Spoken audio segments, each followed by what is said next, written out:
Bonsoir à tous. C'est un plaisir pour moi de commencer par remercier les organisateurs de leur invitation et surtout peut-être de leur persévérance et de leur capacité d'adaptation qui nous permettent de nous retrouver ensemble, même si c'est d'une autre manière. Je vous partage immédiatement un PowerPoint qui, parce que je parlerai en français, est en anglais. Qui que je sois, sois attentif à ce qui t'est dit, pas à celui qui le dit. Sur une réponse augustinienne à une objection donatiste. Nous sommes à Carthage pendant la deuxième quinzaine de septembre 403. Augustin prêche une série de 3 sermons, les Enarrationes in Psalmum 36, dirigés contre ceux que les catholiques appellent les partisans de Donat ou donatistes. Dans le 3e sermon, Augustin rapporte des attaques ad hominem dirigées contre lui, prononcées probablement par l'évêque donatiste de Carthage, Primianus. Un rapide dialogue fictif synthétise avec expressivité les deux positions, tout en relançant l'attention des auditeurs, ce qui n'est jamais inutile à la fin d'un long sermon. Mais toi, prête Augustin à un donatiste, fait dire Augustin à un donatiste, qui es-tu pour tant parler contre nous? Qui que je sois, répond Augustin, sois attentif à ce qui t'est dit, pas à celui qui le dit. Mais toi, qui es-tu pour tant parler contre nous? Rien de neuf dans la méthode, le donatiste attaque Augustin sur sa personnalité, selon le procédé de la contumelia, le blâme, bien connu des rhéteurs. Le meilleur moyen de discréditer le discours de l'adversaire est de l'attaquer personnellement. Rien de neuf dans le contenu, Primianus reprend les attaques lancées par Pétinien, qui s'est servi des premiers livres des Confessions pour faire grief à Augustin des égarements de sa jeunesse et de son passé manichéen.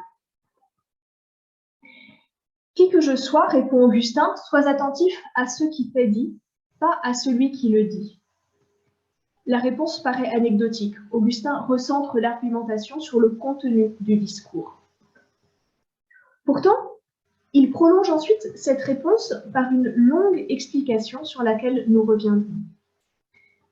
Ce dialogue fictif est-il donc un simple rappel à l'attention? Et cette réponse est-elle aussi anecdotique qu'elle paraît à première lecture? Pour le vérifier, nous procéderons en 3 temps. Nous rappellerons d'abord, à partir d'auteurs païens, d'auteurs classiques et chrétiens, le caractère problématique de cette réponse d'Augustin. Nous montrerons ensuite qu'elle se trouve dans de nombreux textes augustiniens liés à la controverse donatiste. Et en tenant compte de la nécessaire herméneutique du soupçon à l'égard des textes des vainqueurs catholiques, nous émettrons enfin l'hypothèse que cette affirmation n'est pas seulement une reconstruction augustinienne de la doctrine de ses adversaires donatistes, mais qu'elle correspond effectivement à leur manière de concevoir la tâche des ministres de la parole. Qui que je sois, répond Augustin aux donatistes, sois attentif à ce qui t'est dit, pas à celui qui le dit. En d'autres termes, Augustin tient pour négligeable apparemment la personnalité de l'orateur par rapport au contenu du discours. À première lecture, cette réponse semblait anecdotique, elle est en fait problématique. En minimisant l'importance de la conduite de l'orateur par rapport au contenu de ses sermons, Augustin rompt avec une tradition bien établie que l'on retrouve à la fois chez les théoriciens classiques de l'éloquence et chez les auteurs chrétiens, et même dans l'œuvre d'Augustin. Cicéron ou Quintilien, pour ne citer qu'eux, soutenaient que la personnalité de celui qui prononce un discours a au moins autant d'importance sur l'effet du discours que le contenu lui-même. Et c'est d'ailleurs pour pallier un éventuel manque dans ce domaine que Aristote avait théorisé l'éthos, c'est-à-dire la représentation, dans le discours et par les moyens du discours, de la personnalité de l'orateur.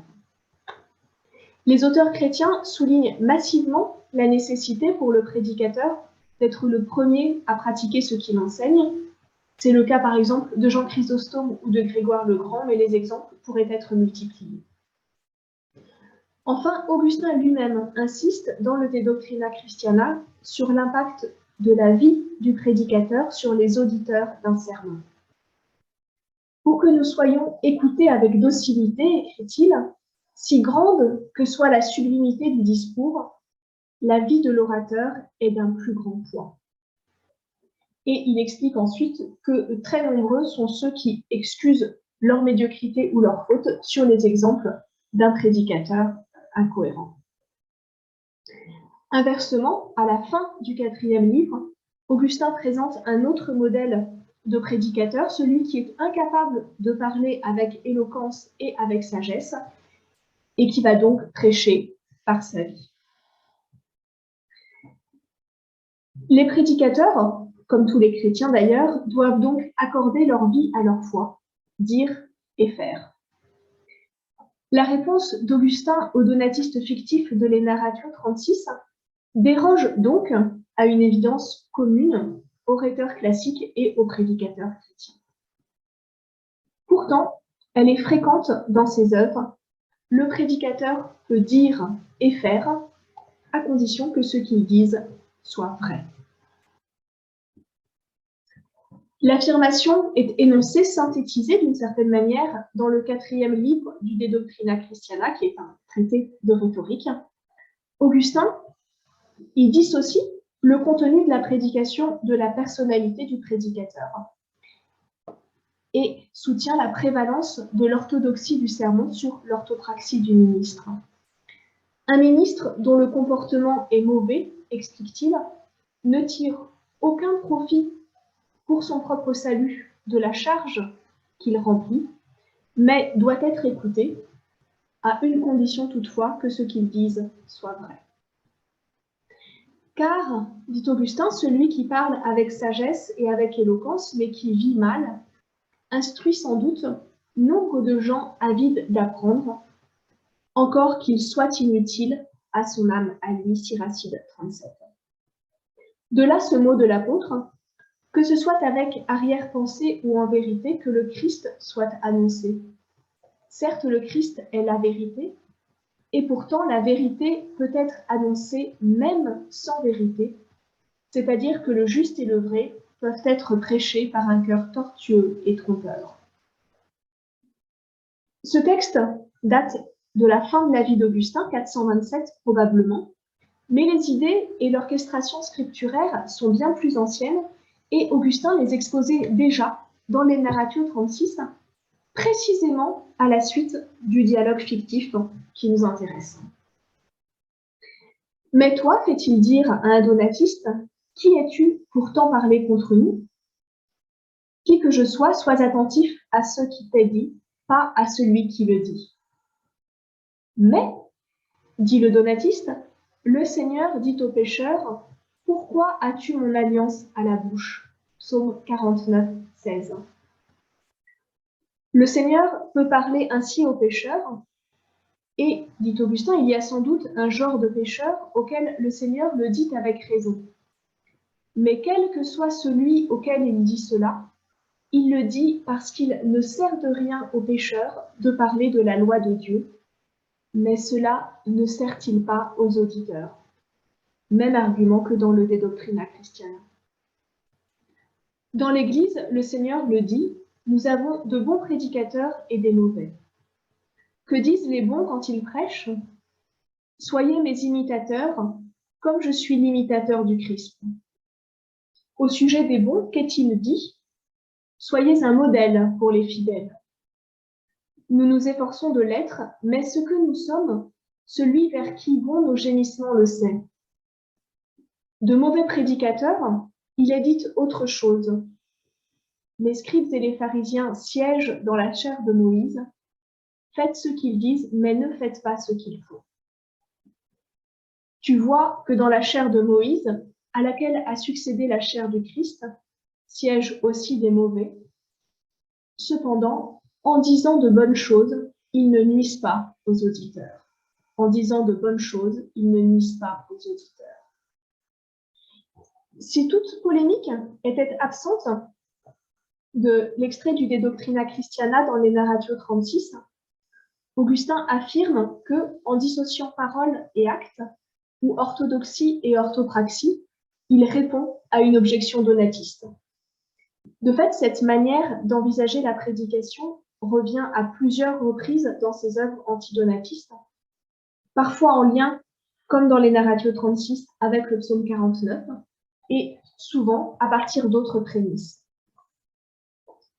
De fait, dans les Narratio 36, Augustin prolonge le dialogue fictif avec la citation du psaume 49,16 qu'il prête à un donatiste.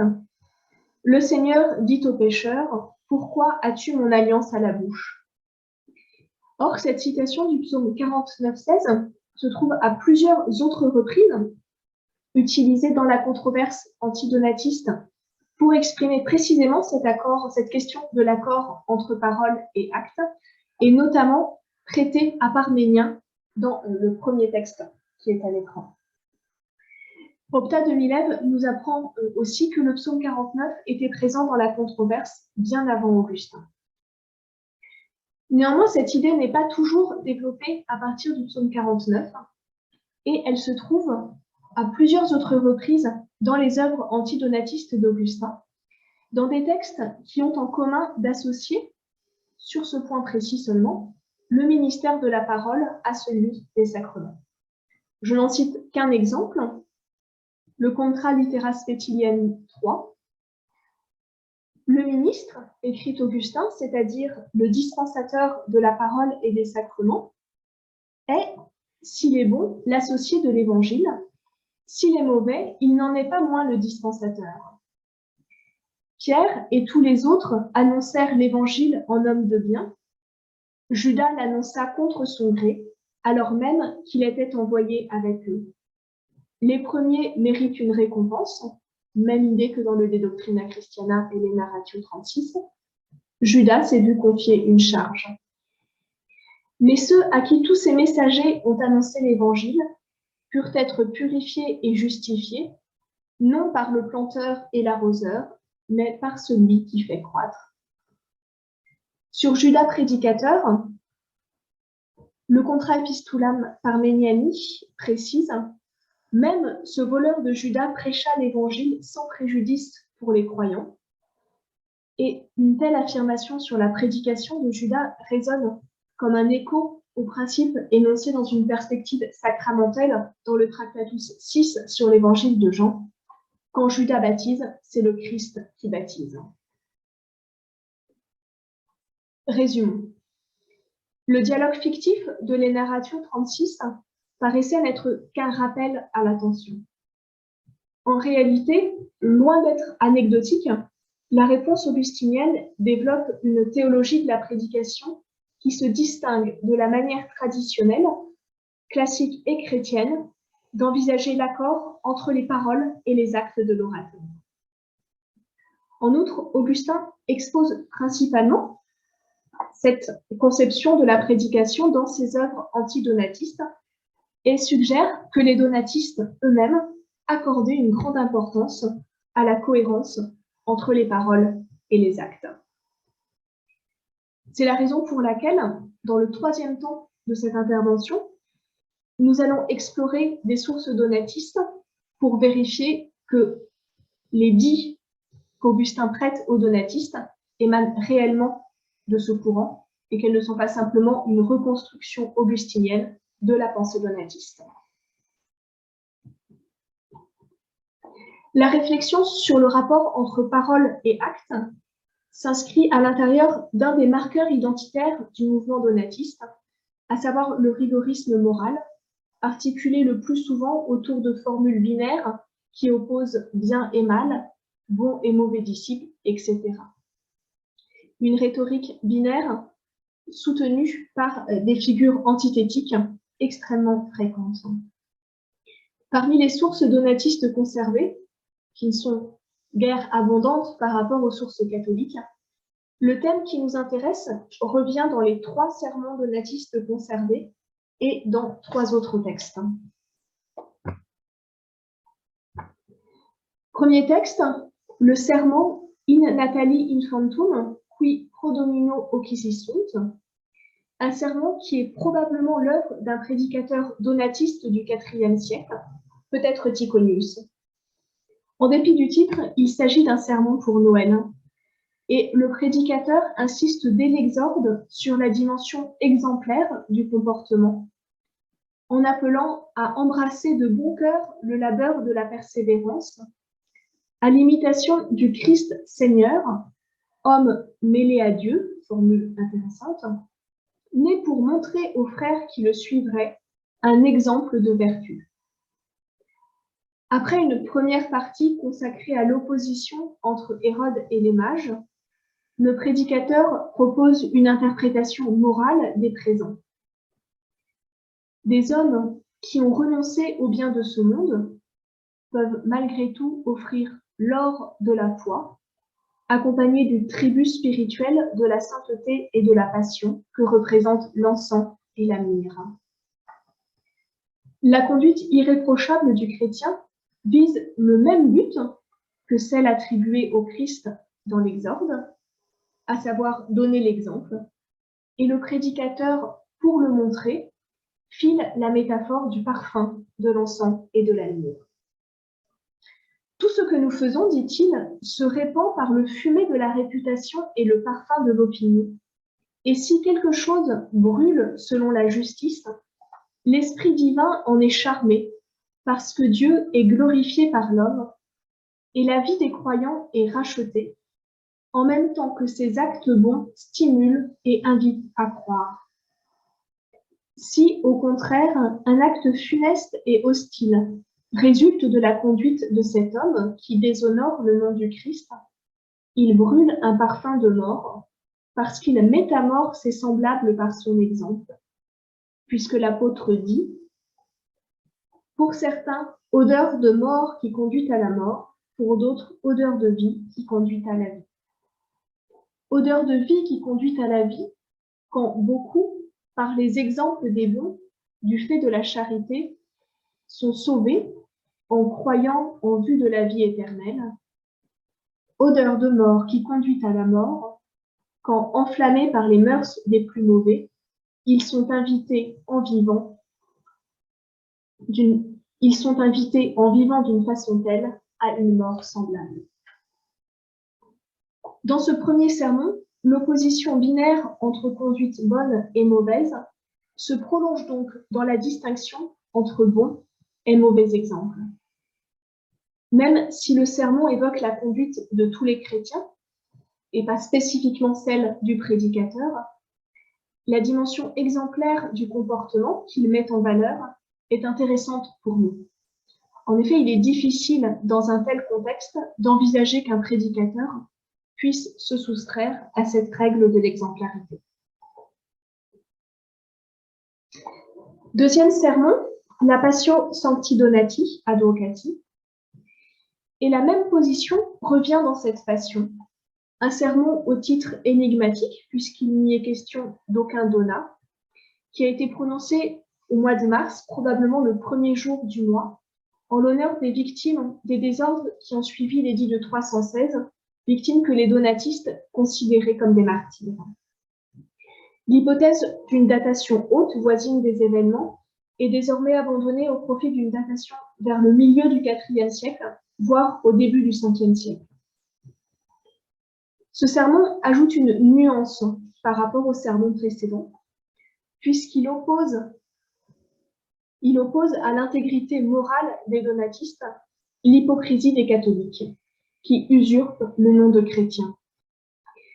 Cette opposition traditionnelle est insérée dans un développement sur l'enseignement, qui est présenté comme spécialement nécessaire dans un contexte d'opposition larvée. Car, dit le prédicateur, un enseignement est plus nécessaire là où l'hostilité n'est pas déclarée ouvertement, parce que la société ennemie trompe facilement et qu'elle est toute proche. Les ennemis de l'homme, est-il dit, sont les gens de sa famille. Ceux qui ont été trompés par ignorance seront, une fois instruits, libérés de la trahison des loups cachés sous un vêtement de brebis, Matthieu 7, ou bien obstinés, ils périront par leur faute, sans que les prédicateurs soient responsables et condamnés. Cet exorde incisif indique donc que l'enseignement était un enjeu entre les deux communautés. Et à l'intégrité des enseignements donatistes est opposée en creux l'hypocrisie des catholiques, qui sont désignés ici par l'image évangélique des loups déguisés en brebis. Si le comportement des prédicateurs n'est là non plus pas explicitement visé, la Passio Sancti Donati pointe vers une atmosphère dans laquelle la vérité de l'enseignement et l'hypocrisie des ministres est discutée. Le dernier sermon, probablement donatiste, est transmis dans une collection de 60 sermons pseudo-chrysostomiens, appelée Collection de Vienne, du nom de la ville où est conservé l'unique manuscrit qui la transmet. L'inventeur de cette collection, François-Joseph Leroy, attribua le sermon 39 à un évêque donatiste, et parce qu'il estimait que tous les sermons avaient le même auteur, il en déduisit que la collection de Vienne nous transmettait 60 sermons donatistes. Autant l'attribution du sermon 39 est possible, autant la suite de l'argumentation de Leroy est très fragile, et c'est précisément pour tirer au clair cette question sur des fondements philologiques, historiques, théologiques plus solides que mon prochain projet de recherche concernera la collection de Vienne et son unité. Je ne m'arrête donc aujourd'hui que sur le sermon 39. Et si l'on refuse l'unité de la collection, il est impossible de le dater, puisque, comme la majorité des autres sermons, il ne renvoie à aucune situation concrète. Au paragraphe 2, le prédicateur introduit solennellement la citation de Matthieu 7, que nous avons déjà rencontrée dans la Passio Sancti Donati, en affirmant que l'Écriture rapporte la parole même de Dieu. Voici la voix du Seigneur. Gardez-vous des faux prophètes qui viennent à vous déguisés en brebis, mais au-dedans sont des loups rapaces. Vous les reconnaîtrez à leurs fruits.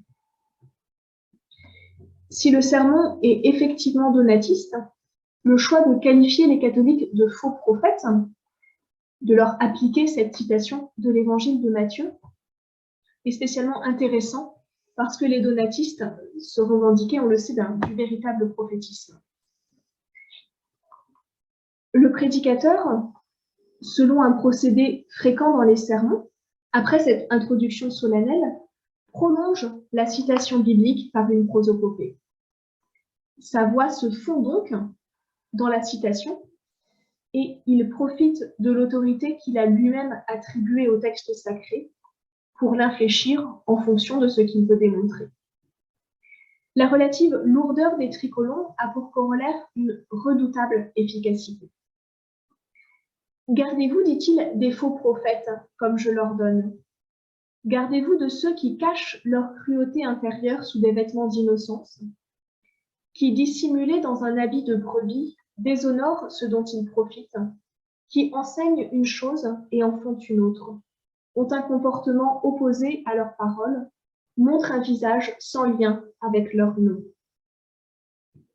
Le prédicateur met en place une opposition binaire entre l'intérieur et l'extérieur, l'apparence et la réalité, l'innocence et la cruauté, qui reprend et développe les images animales du loup et de la brebis pour proposer une définition du faux prophète. Le faux prophète est celui dont le comportement dément la parole. La suite du paragraphe développe les mêmes idées, et je ne cite qu'un extrait. Là, les actes combattent contre les paroles, l'enseignement lutte contre les actes. Là, une chose résonne en parole, le comportement en indique une autre. Nous pourrions étudier en détail les figures, les antithèses, les chiasmes, qui construisent stylistiquement l'opposition entre parole et acte, mais le texte parle de lui-même et, à contrario, définit le véritable prophète, entendons probablement le donatiste, comme celui qui, lui, accorde ses actes à sa parole. Nous quittons les sermons pour passer à d'autres textes donatistes. Les confessions des martyrs d'Abitina sont une révision donatiste fortement anticatholique d'un compte-rendu officiel ou non d'une audience judiciaire de 49 chrétiens emprisonnés pour avoir participé à une messe dominicale dans une maison privée. Les étapes de la composition, la date, sont débattues. L'épilogue met explicitement en cause les clercs catholiques et l'accusation est fondée sur une énumération dans laquelle l'incohérence des adversaires catholiques est soulignée par l'association entre un acte de trahison et l'action cultuelle correspondante. Chez les catholiques, le sacrilège dresse l'autel, l'impie célèbre les rites chrétiens, l'accusé baptise, le blessé soigne, le persécuteur prononce les noms des martyrs, le traditeur lit les évangiles, l'incendiaire des divins testaments promet le ciel en héritage, eux que le Seigneur gourmande dans l'évangile. Malheur à vous, scribes et pharisiens et hypocrites, etc. Si les premiers termes de l'énumération renvoient explicitement au ministère des sacrements, les suivants font référence au ministère de la parole, et la dernière expression, l'incendiaire des divins testaments promet le ciel en héritage, désigne la prédication. 3 indices, la progression du texte, le fait que cette périphrase évoque quelque chose que l'on fait avec la parole, et la justification par les prosélytes de Matthieu 23. En ce cas, l'auteur donatiste des confessions considérerait effectivement que la prédication, comme les autres actes du culte, doit être assurée par un ministre saint. Et ce passage permet d'évoquer un aspect de cette sainteté absent des textes précédents. Ce texte pointe vers une sainteté ecclésiale et pas simplement une sainteté morale personnelle. On retrouve la distinction qui est celle faite dans le cas des sacrements. Texte suivant, l'Epistula ad presbyteros et diaconos de Pétillien, composée vers 400 et qui nous a été transmise intégralement par la réfutation qu'Augustin en a faite dans le livre 2 du Contra Litteras Petilliani. La section centrale est destinée à montrer que la souillure du péché rend vaines toutes les cérémonies des catholiques. Pétillien a dit « La vengeance de Dieu descend sur les faux prêtres. Si vous revendiquez une chair misérable, je l'ai déjà dit, vous détenez celle que le prophète David, dans le psaume, a proclamée chair de pestilence, psaume 1:1. On a bien eu raison de vous la laisser, les saints ne peuvent s'y asseoir. La seule chair qui convienne donc à des ministres pécheurs que sont les ministres catholiques est la chair de pestilence. Enfin, un extrait des actes d'un concile donatiste postérieur à la conférence de Carthage, probablement tenue en Numidie en 418, règle le sort de clercs donatistes qui, après avoir été contraints d'intégrer l'Église catholique, demanderaient leur réintégration dans l'Église donatiste. Ils peuvent réintégrer cette dernière à condition de n'avoir ni célébré l'Eucharistie, ni, détail intéressant, prêché. Le canon de ce concile prouve donc qu'à l'époque d'Augustin, les donatistes associaient les deux ministères, même si aucune raison théologique n'est avancée. Ces 6 textes, même s'ils n'ont pas la clarté d'un traité théologique, comme chez Augustin, montrent donc, d'une part, que les donatistes exigeaient la cohérence entre parole et comportement, chez tous les chrétiens dans un but exemplaire, et en particulier chez les enseignants, dont les prédicateurs, et d'autre part, qu'ils associaient le ministère de la parole à celui des sacrements. Je conclus. Mais toi, fait dire Augustin à un donatiste, qui es-tu pour tant parler contre nous? Qui que je sois, sois attentif à ce qui t'est dit, pas à celui qui le dit. Anecdotique, destiné seulement à relancer l'attention, ce rapide dialogue fictif entre le prédicateur et un donatiste. Au terme de ce parcours, force est de conclure que non. Augustin, qui connaît et affirme la nécessité habituelle pour un orateur de pratiquer ce qu'il énonce, érige ici un autre principe. Si un prédicateur dit vrai, peu importe sa vie, sa parole doit être écoutée. Les autres œuvres augustiniennes confirment ce que ce dialogue fictif suggère. Cette étonnante théorie de la prédication a été élaborée en réponse aux donatistes. Bien plus, l'exploration des sources donatistes montre que même si les textes qui traitent explicitement cette question sont rares, la cohérence de vie du prédicateur était un cas précis de la cohérence demandée à tous dans cette Église de saints. Cette rapide évocation des sources donatistes suggère plusieurs approfondissements autour de dossiers scripturaires, notamment le psaume 49, la chaire de pestilence du psaume 1.1, la figure des pharisiens, que catholiques et donatistes s'opposent mutuellement, ou encore la figure des prophètes. Et il serait particulièrement intéressant de mettre chacun de ces dossiers en perspective avec la tradition africaine et plus largement patristique. Pour ce soir, je vous remercie de votre attention et je suis heureuse d'avoir le temps d'échanger.